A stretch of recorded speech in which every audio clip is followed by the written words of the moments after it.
At 11:47 p.m. on a Tuesday in Manhattan, a 58-year-old janitor named Marcus Reyes emptied a trash can on the 44th floor of one of America's most powerful law firms and found a single shredded document that would later be valued at $412 million. He didn't know it yet, but in 72 hours, the man who cleaned their toilets would own a piece of the firm that fired him. This is the story they tried to bury. To understand how a janitor brought a Fortune 500 law firm to its knees, you have to understand Marcus Reyes. He was born in Queens. 2 daughters.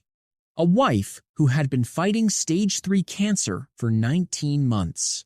And a paycheck of $14.20 an hour from a cleaning contractor that serviced the offices of Times Halberd, Crane, and Whitmore, a firm whose partners billed clients more in a single hour than Marcus earned in a week. For 6 years, Marcus was invisible. He emptied bins. He wiped conference tables. He nodded politely at associates who never nodded back. But Marcus had a secret. Before he came to America, before the cancer bills, before the night shifts, Marcus Reyes had been a paralegal in Manila for 11 years. He understood contracts. He understood discovery. And, most importantly, he understood what a shredded document was supposed to look like when a firm was hiding evidence. The shredder on the 44th floor had jammed. Whoever used it last had been in a hurry and had walked away without checking. Marcus, doing what he had done 10,000 times before, knelt down to clean the mess. That's when he saw the letterhead. It belonged to Times Viridian Pharmaceuticals, the firm's largest client, a company under federal investigation for allegedly suppressing clinical trial data on a heart medication linked to 17 deaths. The strips on the floor weren't just shredded paper.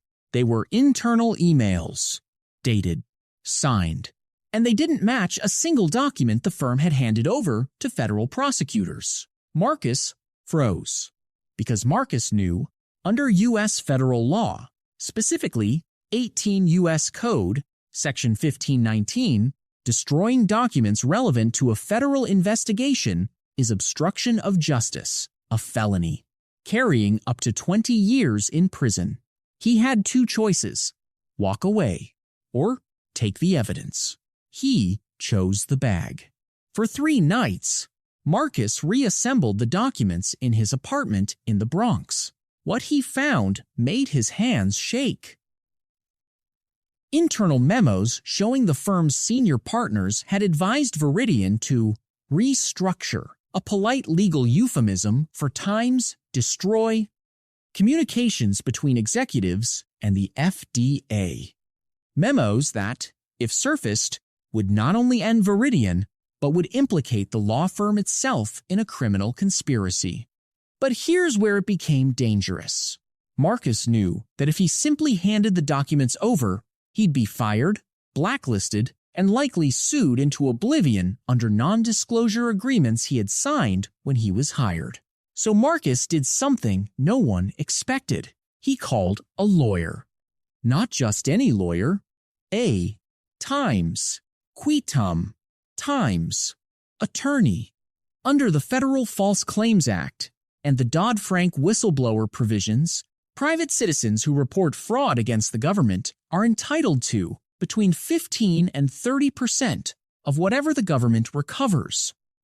The attorney, a woman named Patricia Lynn, who had spent 20 years prosecuting corporate fraud at the SEC, listened to Marcus for 40 minutes in silence.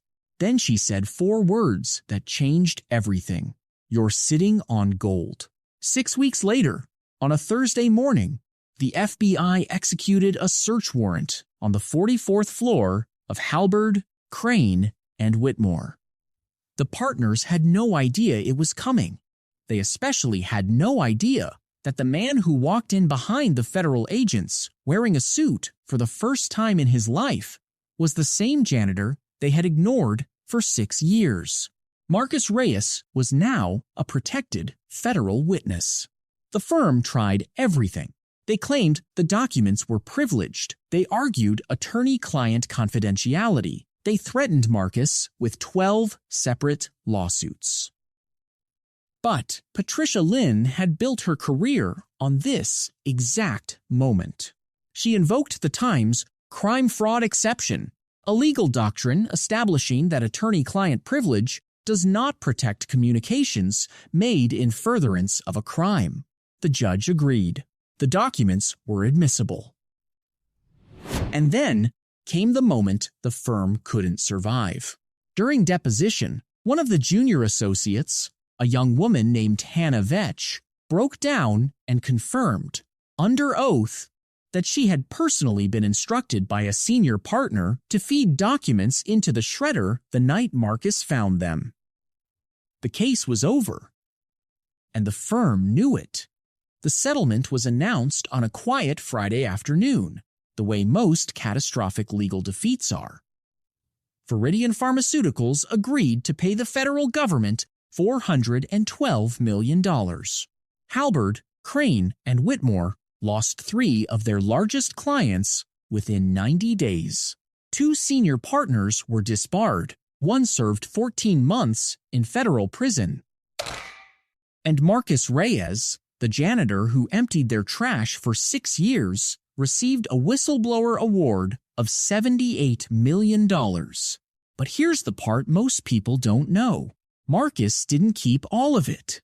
He paid off his wife's medical bills. He bought his daughters their college tuition outright. And then he did something that made the legal community talk about him for years afterward. He used $12 million to fund a nonprofit legal aid clinic, staffed by paralegals who, like him, had once been invisible. The clinic is called Times, the 44th floor. It has, to date, helped over 9,000 low-income workers pursue wage theft, retaliation, and whistleblower claims against their employers. There's a quiet truth that powerful people forget. The person emptying your trash can read. The person cleaning your office can think. And the law, for all its complexity, all its billable hours, all its marble lobbies, does not care how expensive your suit is. It only cares about the evidence. Marcus Reyes never went back to cleaning offices. But he kept the mop. He framed it. And, underneath it, he hung a small brass plate engraved with the line his attorney whispered to him on the day the settlement was signed. The law is the only weapon that works the same in every hand. If this story moved you, remember, whistleblower protections exist in nearly every country in the developed world. The next Marcus Reyes could be you, your neighbor, or someone you pass without a second glance tomorrow morning. Follow for more true stories the powerful tried to bury.